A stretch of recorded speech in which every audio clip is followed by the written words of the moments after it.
conversando aí com o pessoal e a Etienne perguntou do meu TCC, né? E eu falei que tinha relação com o tema que eu vou falar hoje. E aí, antes de tudo, eu vou explicar mais ou menos a minha trajetória no tema. Em 2018, mais ou menos, eu tinha aula com o professor Jonas Madureira, e aí a gente estava no grupo de estudo com ele, e aí a gente começou a estudar sobre cosmovisão, e aí ele me convidou a estudar cosmovisão em Freud. Eu já fazia psicologia, né? Aí a aula era em filosofia, ou em teologia, e aí começou a estudar a cosmovisão em Freud, e eu fui fazer uma iniciação científica no tema. Então, o que eu vou falar aqui é bastante da minha iniciação científica, do que eu tenho estudado. E quando eu terminei a minha iniciação científica, eu prolonguei o tema para o TCC, só que aí fazendo uma relação mais com Freud e o Paul Ricoeur, que é um filósofo francês. Então vai ter coisas aqui da minha INSEE, vai ter coisas do TCC, e coisas que eu usei do livro que a gente está como referência, né, nunca sei falar o nome dele, Nigel. Eu falo nego de vez em quando. E aí vai ter até uma discussãozinha com algumas coisas que ele fala. Mas enfim, essa é a minha história com o tema.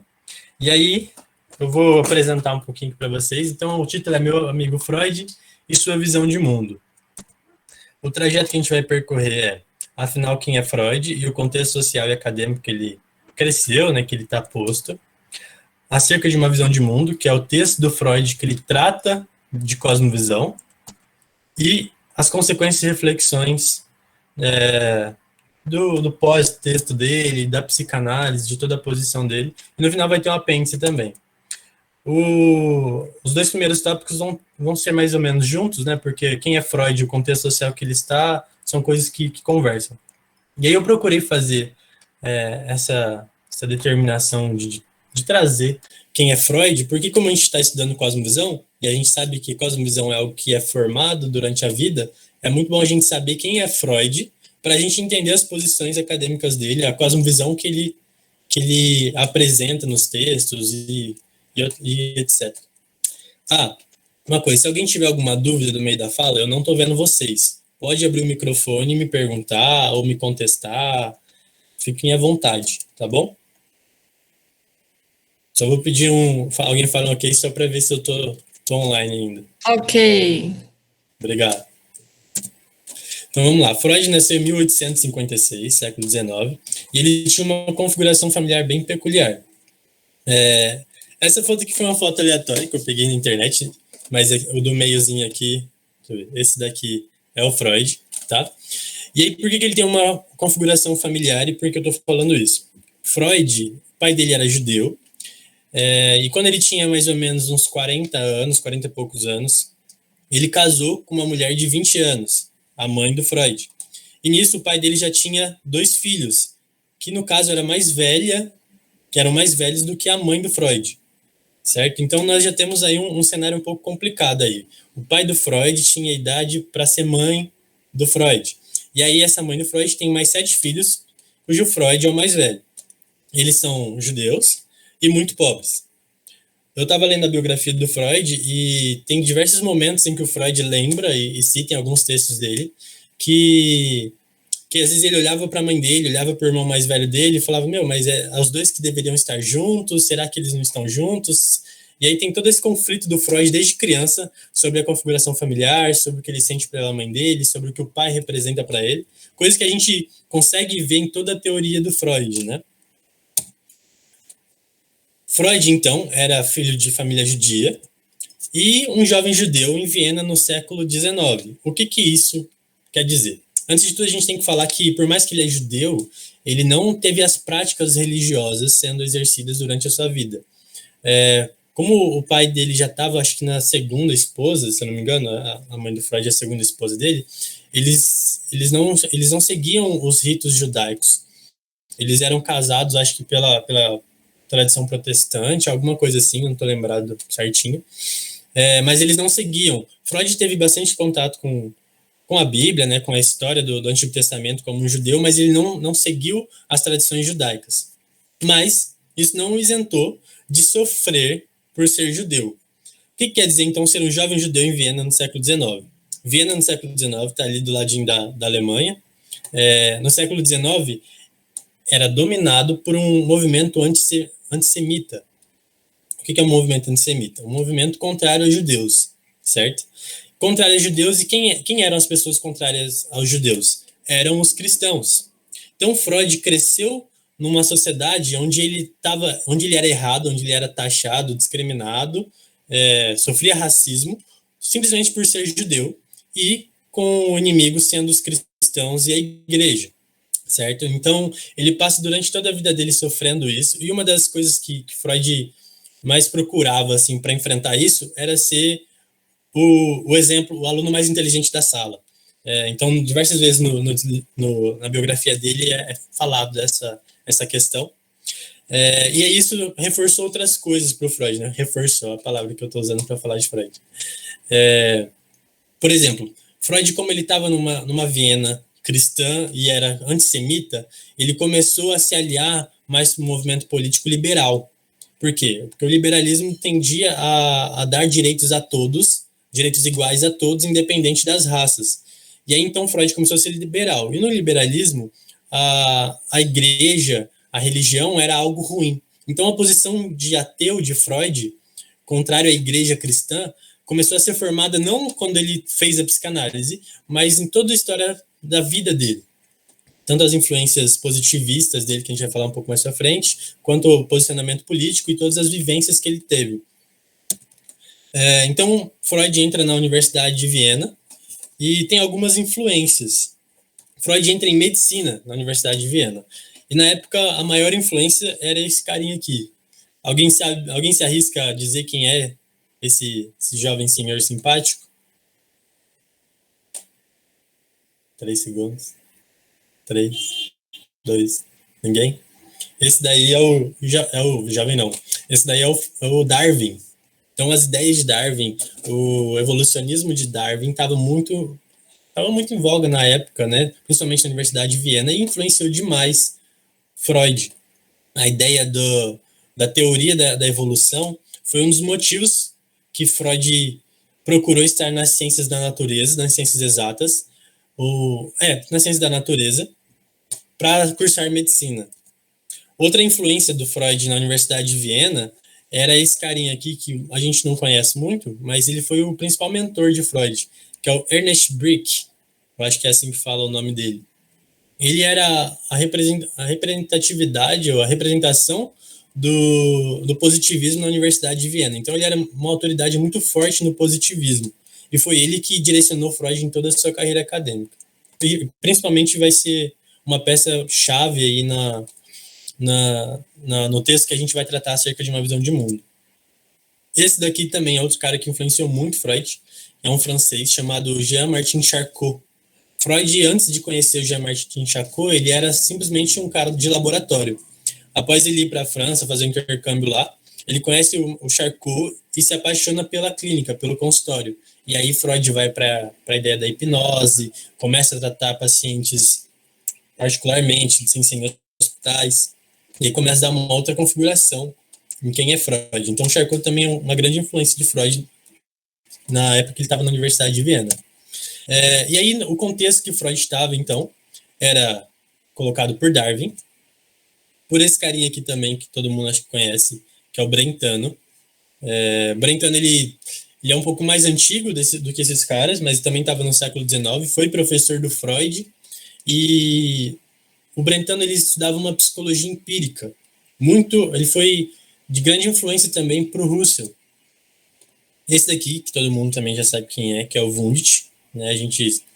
Na psicologia a gente estuda aí o laboratório de Wundt, e às vezes é colocado até como marco do início da psicologia, né? Esse daqui é o Russell, pai da fenomenologia, então também muito presente nas discussões na época em que Freud está posto, mas contemporâneo é Freud. Esse daqui é um cara muito interessante, chama Ludwig Feuerbach, acho que é assim que é o nome dele. Ludwig Feuerbach, ele foi uma grande influência para Freud na universidade. Freud, como eu disse, ele entra na universidade encantado pela ciência da natureza por conta de Darwin. E ele na faculdade ele fala assim, eu não quero saber de filosofia nem nada, mas no primeiro ano eu vou estudar um pouquinho de assuntos das humanidades. E aí ele entra em contato com o Feuerbach. Feuerbach era um filósofo mega positivista e também marxista, e que criticava muito a religião. Então ele tinha uma missão que ele falava que é tirar as ilusões da teologia, tirar as ilusões da religião e imperar a ciência no cenário, as ciências da natureza no cenário acadêmico, e ela ser o único discurso de verdade, de cientificidade, né? Então ele tinha um discurso muito ateu também. Alguns falam até que ele é o pai do ateísmo. E aí ele foi um dos caras que influenciou muito Freud no primeiro ano da faculdade dele, um dos filósofos, na verdade, um dos únicos filósofos que influenciou muito Freud. Tanto que o Freud, muitos anos depois, se identificando aí com a atitude do Feuerbach, ele escreve O Futuro de uma Ilusão, né? Também trazendo a ideia da igreja, trazendo a ideia da religião no cenário acadêmico e as suas discussões. Então, o Feuerbach é um grande exemplo também de influência para Freud. Mais um detalhe, uma curiosidade, o Feuerbach, ele era tão contrário à religião e à filosofia, por estar mais ligado às ciências humanas, que ele falava assim, eu recuso a mim o título de filósofo e do que eu estou falando de filosofia. Pra você ter ideia de uma apologia tão forte que ele fazia às ciências da natureza. E nós temos aqui um carinha que a gente já estudou aqui no GEPSI, que é o Dilthey, e que vai ser um dos filósofos mais influentes, um dos teóricos mais influentes entre o século XIX e XX, e vai ter muito espaço aqui na nossa GE de hoje. Certo? Então, nesse cenário estava posto aí como contraposto as Geisteswissenschaften e Naturwissenschaften. Você vê que eu estou desenrolando o alemão, hein? Que seriam as ciências humanas e as ciências da natureza. Nas ciências humanas, estava representando Dilthey, e da natureza aqui no nosso debate aqui está Freud, né? Não necessariamente eles estavam brigando um para um lado, outro para o outro, mas o Dilthey, quando ele traz a ideia das ciências humanas, é justamente para contrapor a ideia das ciências da natureza, ok? Agora eu vou explicar um pouquinho mais do contexto. Antes de tudo, ok até aqui, pessoal? Alguém me dá um alô? Alô. Alguém Tá tem alguma dúvida? Okay. Nenhuma dúvida? Beleza. Então eu vou explicar um pouquinho desse contexto aqui. Deixa Pode falar. eu fazer uma pergunta. Claro. Essa questão lá da família dele, né? A família dele é meio estranha. Mas eu queria só entender um negócio. A família dele era pobre, mas mesmo assim ele tranquilamente conseguia ir para a universidade? A família dele era muito pobre. Eu não sei quais eram as condições ou as possibilidades de uma família pobre ir para a universidade. Isso eu não sei se tinha que pagar, se algo nesse sentido, ou se era posto de uma maneira pública. Isso eu não cheguei a estudar. Mas sim, Freud é tão pobre, até depois da faculdade, que você tem ideia que ele só vai para o consultório porque ele conhece uma menina e não tem dinheiro para casar com ela e nem para viver. Aí, então ele começa a atender, particularmente para ver se gira algum dinheiro. Mas Freud sempre foi pobre. Ok? Entendi. Valeu. Beleza, então a gente está aqui na discussão das ciências humanas e das ciências da natureza, certo? Então, como eu disse para vocês, o cenário que Freud está dentro da universidade é um cenário onde o positivismo, que é um movimento filosófico, um movimento do século, que pregava que as ciências da natureza são o único meio de se produzir conhecimento científico válido, certo? E como que eles faziam isso? Através do método da física, da metodologia física. E a física não do século XX, mas a física de Newton, certo? A ideia mais mecanicista e tudo mais. Então, Freud defendia essa ideia positivista de que apenas poderia se fazer ciência através da metodologia da física, através das ciências da natureza. E nesse contexto, a filosofia, a teologia e outros estudos que não utilizavam desse método, eles foram colocados como não científicos, certo? E aí, nesse contexto, nasce o Dilthey. Dilthey, ele vem, então, falando assim, não, as ciências humanas são sim uma ciência válida.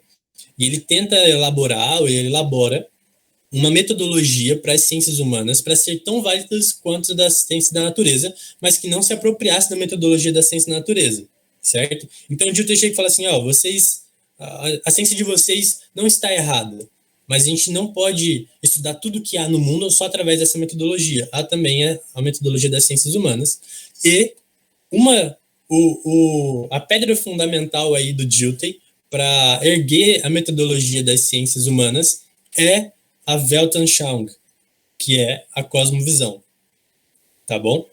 Então, esse é o cenário que a gente está posto.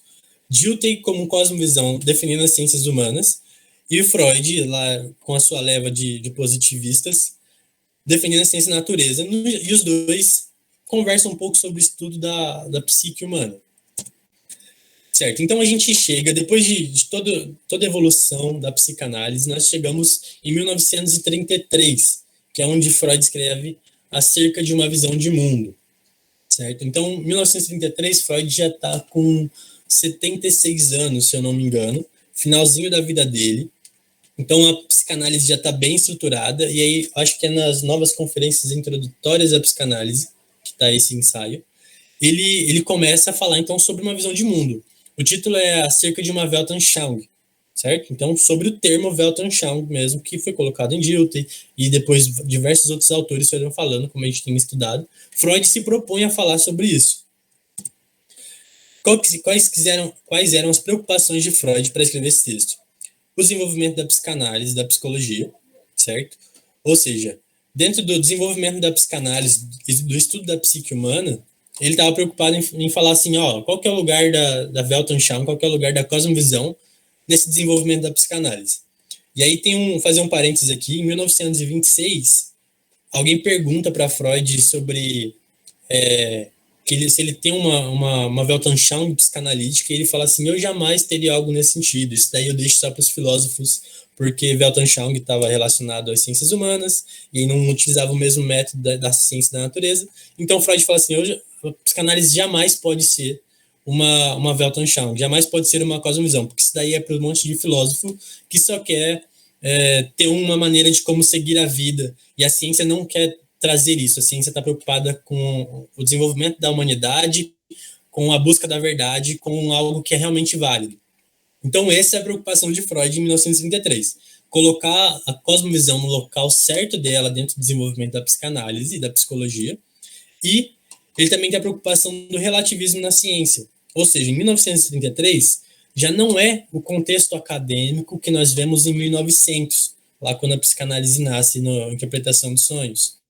Em 1933, a gente tem diversas outras abordagens crescendo da psicologia e que algumas delas trazem um relativismo na maneira em que fazem ciência. Então, o positivismo já estava começando a enfraquecer. Freud olha isso e fala assim, isso não pode chegar na psicanálise, eu tenho que fazer alguma coisa para combater isso. E onde que ele vai bater? Na cosmovisão, porque ele entende que o relativismo estava relacionado às ciências humanas, e ciências humanas não serve para estar igual, um ponto de igualdade com a ciência da natureza. Beleza. Deu para entender? Ok? Ou está confuso? Deu para entender. Obrigado, gente, que eu estou falando demais aqui. Então vamos lá. Nesse Acerca de uma Visão, 1933, o Freud dá a primeira coisa que ele faz é dar a definição do que ele entende por cosmovisão. Aí ele fala, entendo que uma visão de mundo é uma construção intelectual que, a partir de uma hipótese geral, essa frase aqui é chave, soluciona de forma unitária todos os problemas de nossa existência. Por que eu estou falando assim? Porque são várias palavras-chave que a gente vai entender. Então, soluciona de forma unitária todos os problemas de nossa existência, na qual, portanto, nenhuma questão fica aberta e tudo que nos concerne tem seu lugar definido. Certo? Então, Freud está falando assim, visão de mundo, ela serve para resolver os problemas que a gente tem na existência. São os nossos conflitos existenciais, ela serve para isso.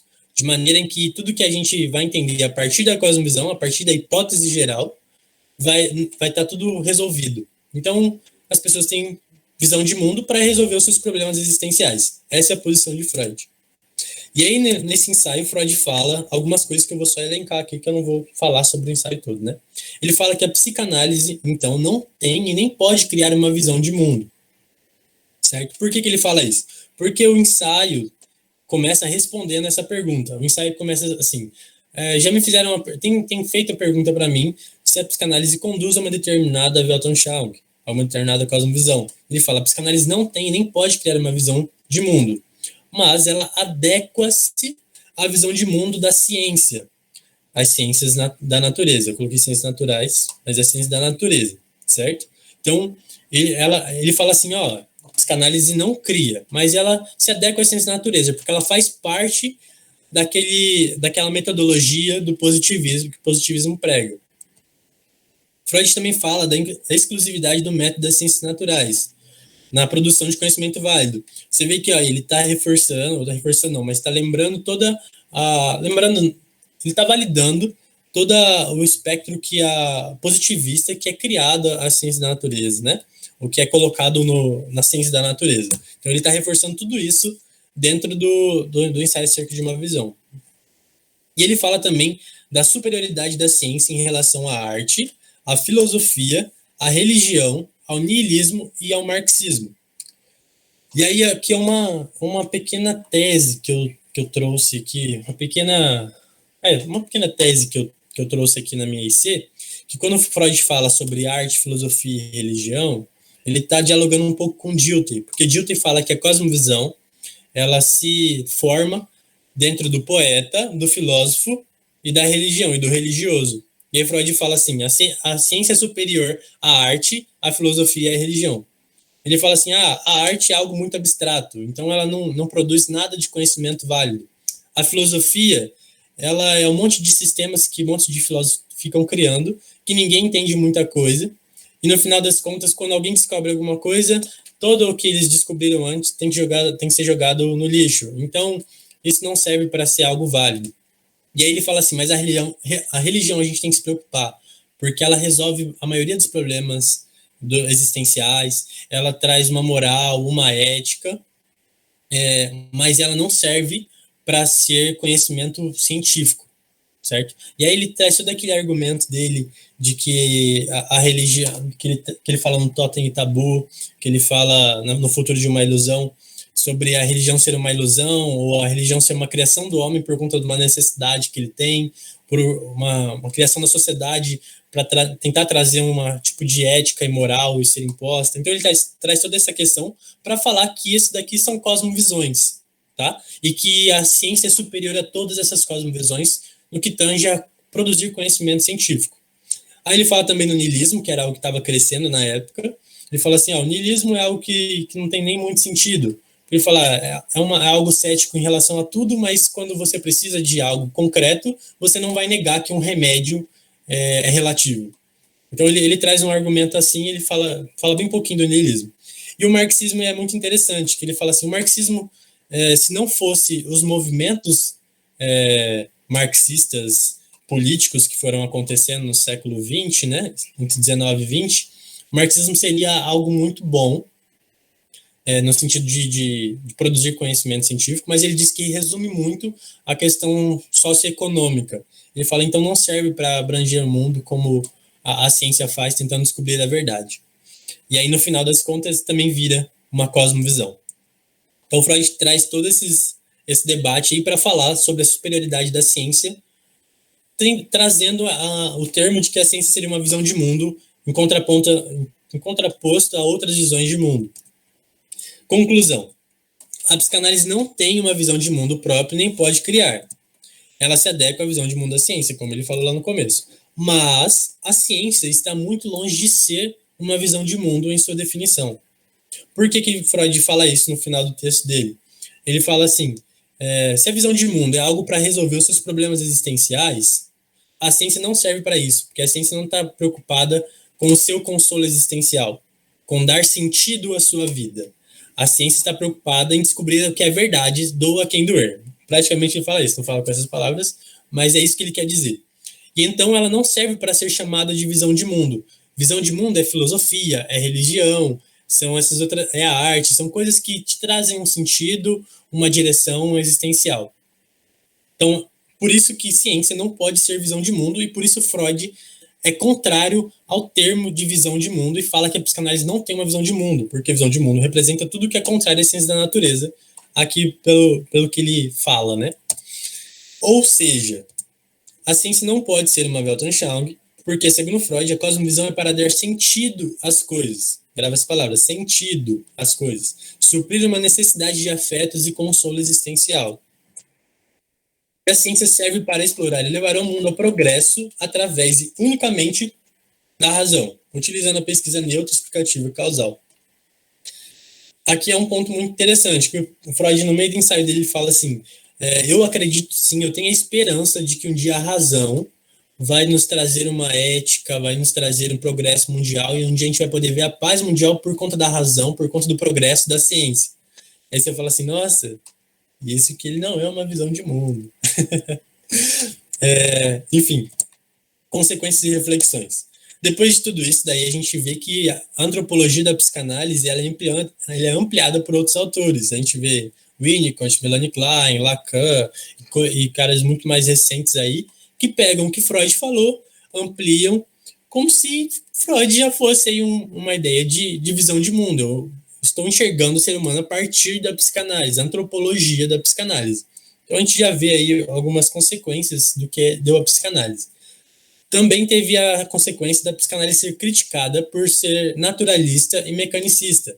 Ou seja, não sei se você já teve esse insight quando você estava tendo aula de psicanálise na faculdade, mas que o sistema psíquico de Freud é algo totalmente que ele tenta trazer uma ideia de mecânica, né? De energias. Então, é a energia que precisa ser liberada, é o id que dá passagem pro ego, é o superego aplicando um outro tipo de força, são as representações para mudar. Aí, então, é sempre uma questão de movimentos de energias que ele estrutura. Então, outras abordagens olham isso e falam assim, não, o ser humano não é mecânico dessa forma. E por que Freud tenta trazer o ser humano mecânico dessa forma? Porque ele está embasado na metodologia da ciência da natureza, embasado na metodologia da física, certo? Então, outros teóricos vêm criticam isso e constroem outras abordagens, como uma consequência do que a psicanálise aí e das posições que Freud assume. E também a onda relativista aumenta. O objetivo da ciência unificada enfraquece, ou seja, a proposta do positivismo lá do século XIX enfraquece bastante. Por quê? Porque chega num momento em que não consegue mais ser sustentado que dá para você estudar todo o mundo, todas as coisas, através de uma única metodologia, que seria uma metodologia mecânica da física.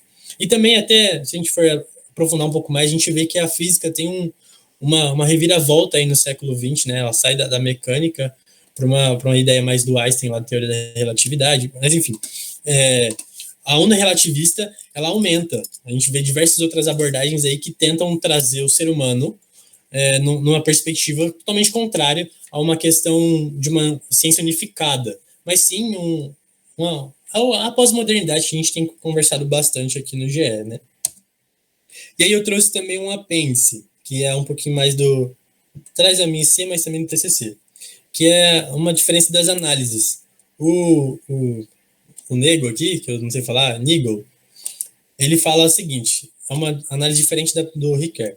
Ele fala assim, Nigel termina a análise com a afirmação de que a cosmovisão de Freud é naturalista. Ou seja, Nigel pega e fala assim, Freud fica falando que não tem cosmovisão, mas na verdade a cosmovisão dele é naturalista, certo? Então essa é a análise do Nigel.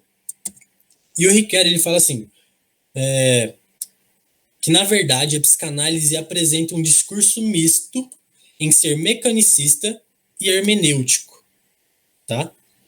Sendo assim, sua teoria confere sentido aos fenômenos. Olha o sentido. Por quê? Por que confere sentido aos sentidos? Porque ela é hermenêutica também, além de ser mecanicista. Ou seja, Freud não é naturalista apenas, e sim, ele é uma visão de mundo.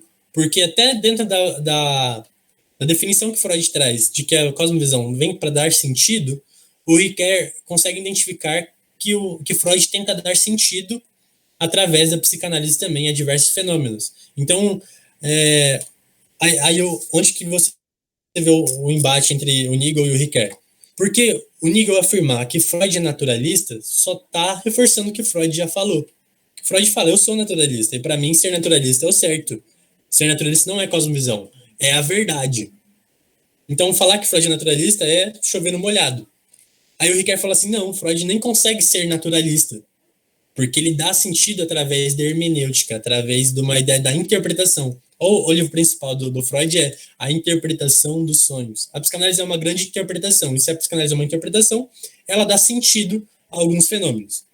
Aqui dá para a gente se aprofundar muito mais, mas eu acho que para o GE, para o que a gente quer discutir, quer estudar, é isso. Terminou, pessoal? Que falar, nossa, eu falei demais. Para a apresentação.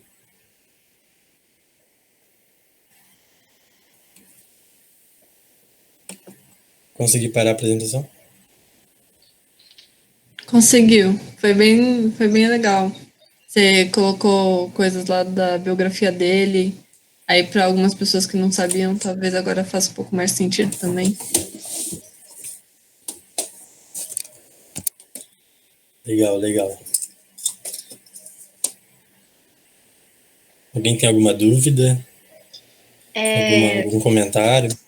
Ô, Vini, e você chegou a alguma conclusão com quem que você concorda? Se o Freud tem a cosmovisão naturalista ou é uma cosmovisão a psicanálise? Qual que é a sua Eu tô com o Ricoeur. Eu tô com o Ricoeur. Mas eu entendo o Nigel também. Porque o Nigel ele entende o naturalismo como uma cosmovisão, e não como Freud entende o naturalismo. Dá para entender a posição do Nigel. E também o Nigel não faz uma análise tão profunda de Freud. Ele tá lá, ele coloca Freud dentro de 300 outras análises que ele faz sobre cosmovisão, né? Então, o Ricoeur não. O Ricoeur estuda Freud durante 10 anos e escreve 300 livros. Mentira, escreve um ensaio lá sobre Freud, mas também outros artigos, né? E aí, então, ele tá muito mais dentro de Freud para poder criticar do que o Nigel. O Nigel ele traz só uma breve reflexão. Então, mas eu tô mais com o Ricoeur aí, de que Freud, sim, ele dá sentido em diversas coisas através da psicanálise.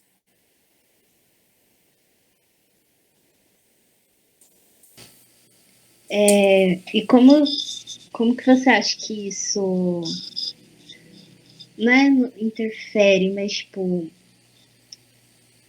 no nosso estudo aqui, que a gente está falando bastante de cosmovisão cristã e tudo mais, como que você conversa todas essas informações, todas essas visões, enfim? Certo. Então, isso é algo... Uma das coisas que eu acho que eu vou falar na experiência própria. O que mudou muito para mim foi entender que o que a gente entende como cosmovisão no mundo gospel, né, que a gente vai aprendendo, é muito diferente da discussão que eles estão trazendo no mundo acadêmico. Então a gente vê que, para a gente, cosmovisão é aquele negócio, a construção que eu tive durante a minha vida e os pressupostos que eu assumo para acreditar nas coisas e tudo mais. Dentro do mundo acadêmico, não. A cosmovisão ela é posta com uma ideia de ser algo relativista, uma questão, uma tensão entre sujeito e objeto, sobre como você vai lidar com a sua teoria. Então, isso foi algo que mudou bastante para mim. E tentando trazer isso com a minha cosmovisão cristã, né? O que mudou para mim? Eu consegui enxergar Freud diferente. No sentido assim de, poxa vida, Freud ele não trouxe essas ideias dele do nada, sabe? Então, Freud tinha todo um cenário que eu até acho válido de preocupação com o relativismo. Então, ele fala assim, eu tô preocupado com o relativismo de o nada ser tudo, sabe? Ou do tudo ser nada. Então, eu quero conservar o máximo que eu conseguir de uma ciência que possa contribuir para a humanidade. Então, Freud ele tenta trazer essa perspectiva, sabe? E também entender toda a trajetória dele aí dos traumas que ele passa, né, com o cristianismo, com a igreja, com a família.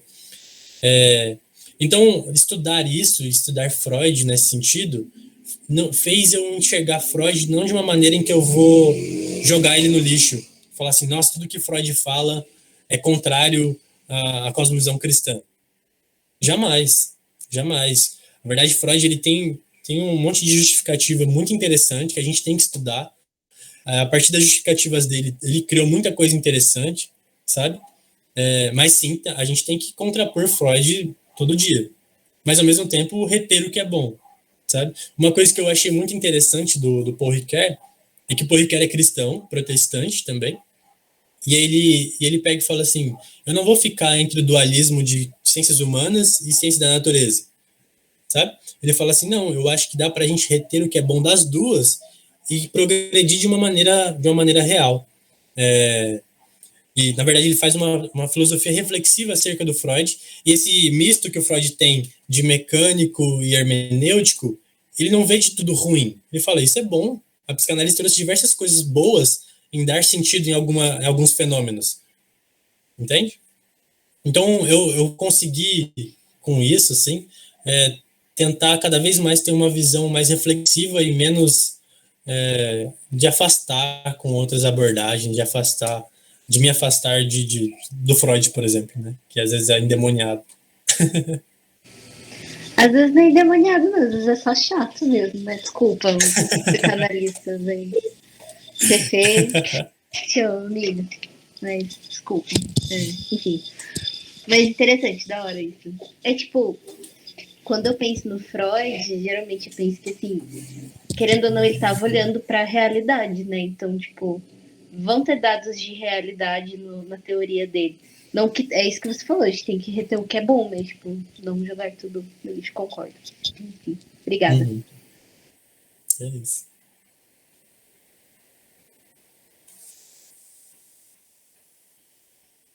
Tá me ouvindo? Tá muito baixinho, pastor. Mas Tá bem a gente baixinho, tá te né? ouvindo, mas... Mas dá para te ouvir. Melhorou? Ah, não.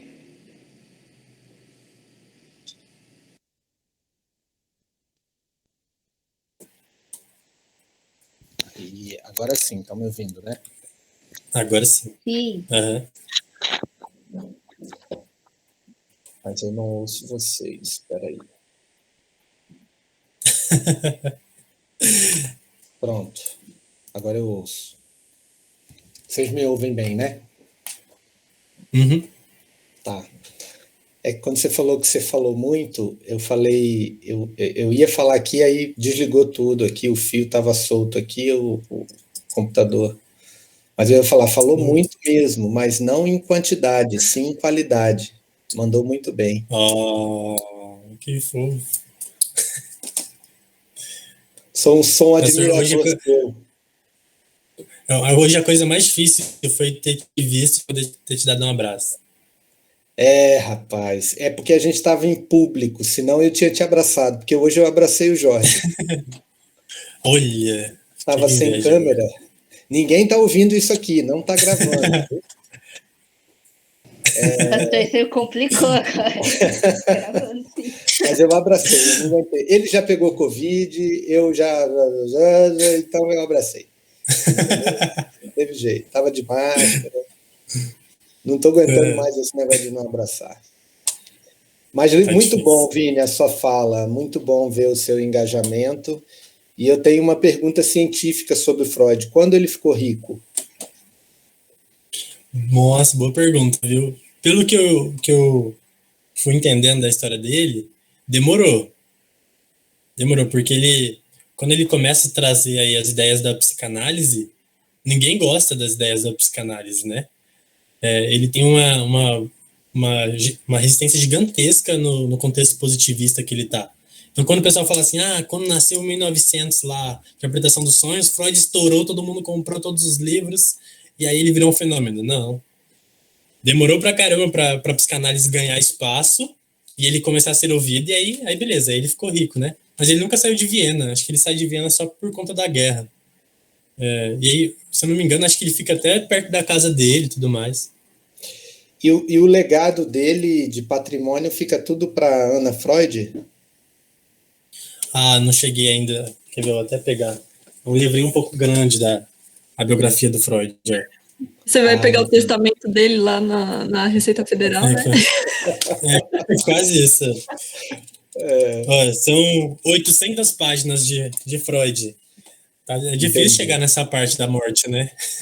Viu, Etienne? Nós estamos investigando aqui a vida social do Freud, tá?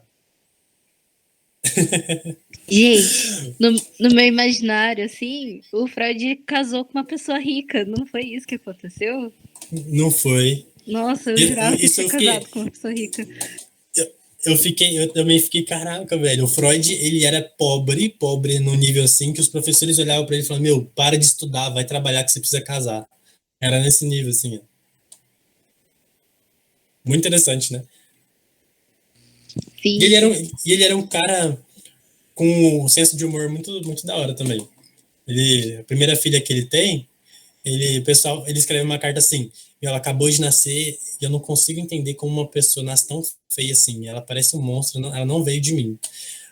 Aí passa alguns dias que ela começa a tomar forma de ser, né?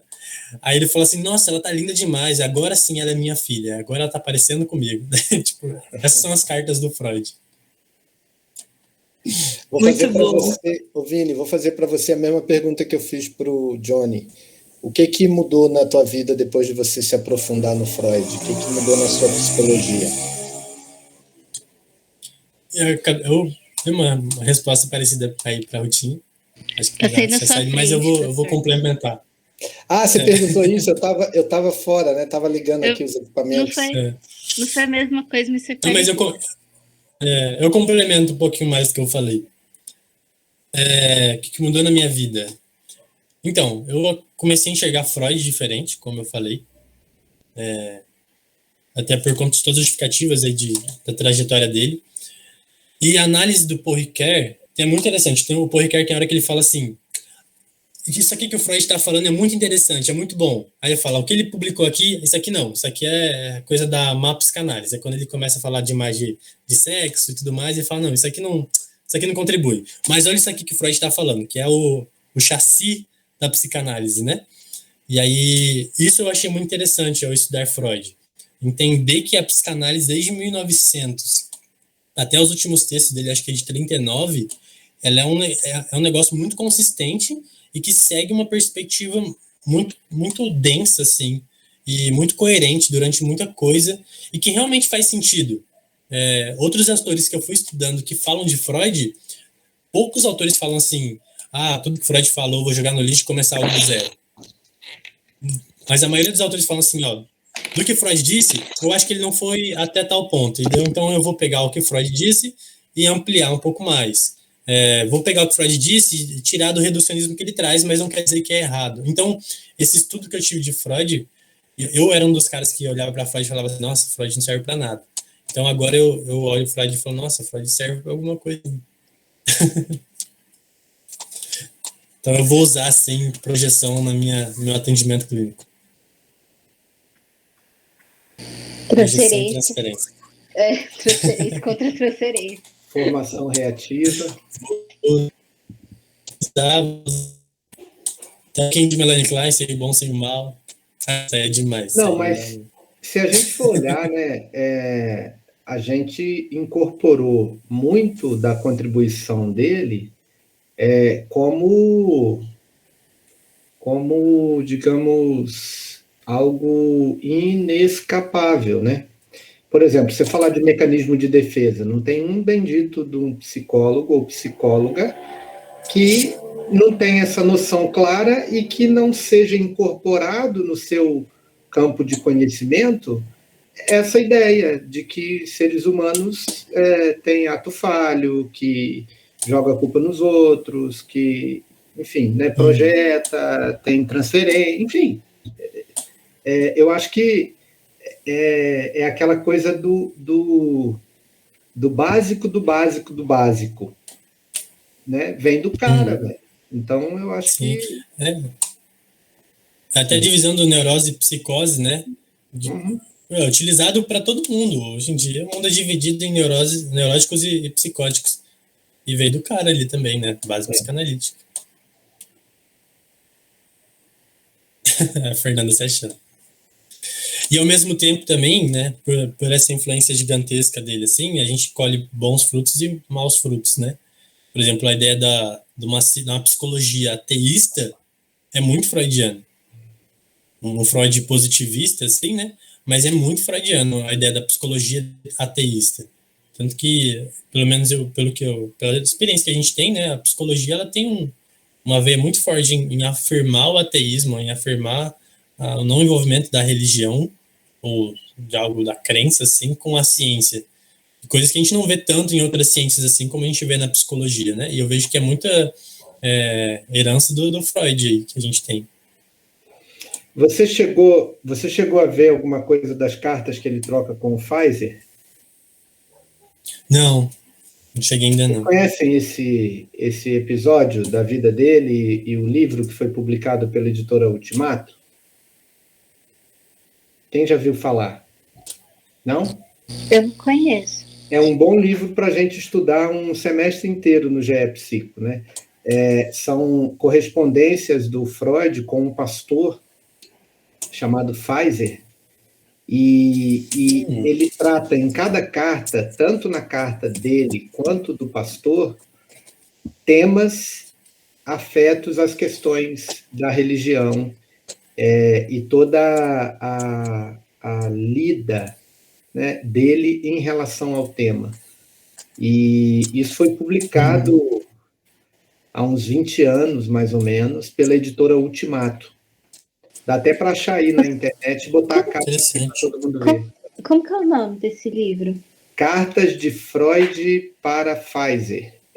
PF, igual Pfizer não é Pfizer, é Pfizer. Vê se vocês acham aí. Editora Ultimato.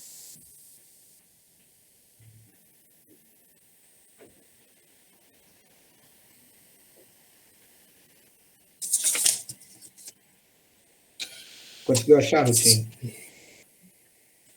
Mostra a capa aí pra gente, no celular. Ah, você vai botar aqui na tela?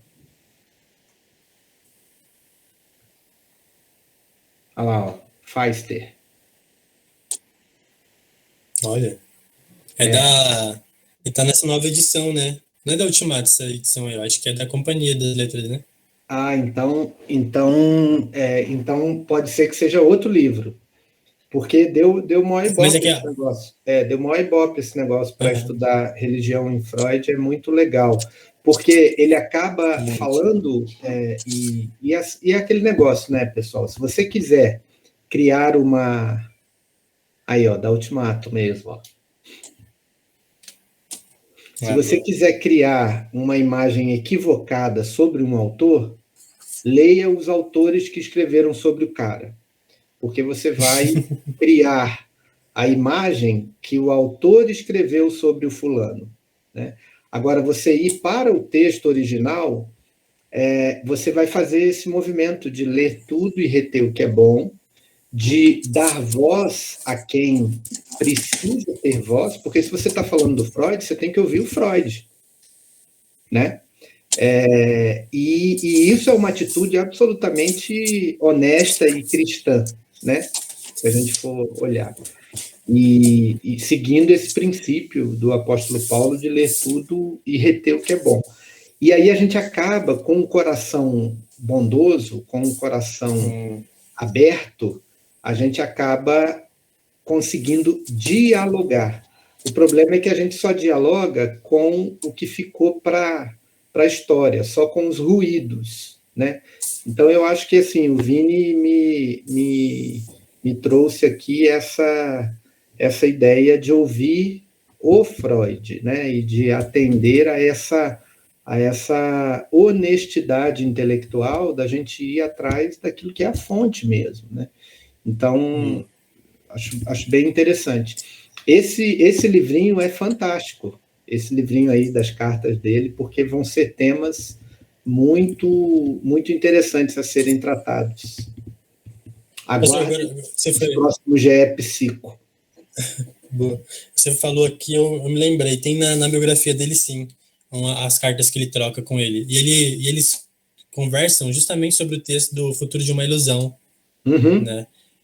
E aí o pastor, ele se propõe a uma análise científica também, né? Ele não está lá só para tentar converter o Freud, ele chega... E eles eram amigo de infância, né? Se eu não me engano. Legal. Muito interessante. Pessoal, eu preciso ir que eu vou atender, tá bom? Um beijo para vocês. Beijo. Pastor, Até. Parabéns, Vini. obrigado. Gente, alguém quer acrescentar mais alguma coisa? Perguntar mais alguma coisa? Posso falar uma coisa? Só que não tem muita coisa científica nem nada. É muito engraçado, porque minha mãe é psicanalista, então, e eu não nasci na igreja. Então, na minha vida, ela sempre falou das coisas, e pra mim era super normal, assim, as coisas, né? Então, eu entrei na faculdade, eu vi um monte de gente criticando o Freud, eu ficava, ué, né? Então, eu sempre fui. Aí, depois, quando eu fui lendo as coisas por outros campos de olhar, assim mesmo, aí você vai entendendo um pouco mais. Mas é bem isso, retenha o legal, o necessário, né? Porque nenhuma psicologia é inútil. Aí você vai usando, que nem eu não gosto de comportamental, mas eu uso muito no meu trabalho, porém, e eu falo que é muito necessário, sabe? Tipo, então uma coisa não anula a outra, então a gente tem que saber aproveitar as coisas e não ficar colocando tudo na lixeira. Ótimo. Eu acho que esse é o melhor conselho mesmo, sabe? Eu lembro que no começo que eu comecei a estudar psicologia mais a sério, assim, eu tinha muito essa posição de tentar ser contrário a tudo que a psicologia falava e todo autor falava. Só que não ia na fonte, não estudava sério os caras. E aí depois que eu comecei a fazer isso, eu falei, meu, eu tenho que ser muito mais humilde perante a ideia deles, muito mais honesto, assim, e tentar reter o que é bom mesmo, sabe? E às vezes até assumir e falar assim, meu, cara, não tô entendendo o que esse cara tá falando. Não é porque eu não tô entendendo que eu tenho que jogar tudo no lixo, sabe? Por exemplo, a ideia dos mitos que o Jung traz, eu também sempre critiquei muito isso. Mas o Jung é um cara muito denso também. Você vai ter que estudar a fundo, todos os mitos têm uma bela de uma justificativa, uma bela de uma estrutura por trás, e que não é tão idiota assim, só um pouquinho. Brincadeira, O Jungiano. problema é que é tão bom zoar esses caras. Desculpa. Não é que eu não gosto deles, mas é muito bom zoar com o cara deles. As pessoas acham que eu não gosto, mas não é isso. É que é legal É fazer muito umas fácil, né? ironias. Mas enfim, Ai. tá tudo certo. Nossa, Jung, eu acho, tipo, eu curto, mas eu acho muito difícil de entender. E aí, às vezes, as pessoas pedem pra explicar, alguém pede pra explicar, eu não consigo explicar, porque eu acho que às vezes nem eu entendi direito. Aí eu fico tipo, gente, agora.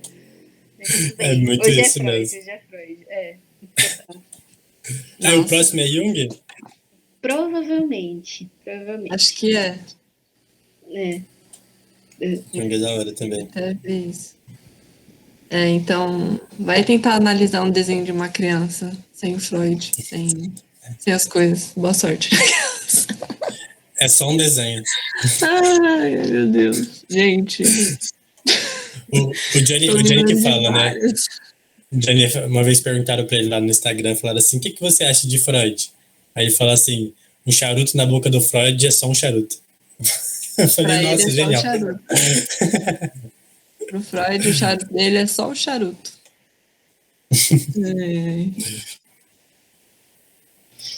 Então, acho que é isso, gente. Obrigada, Vi, pela exposição, pela presença. Eu que agradeço. Tem que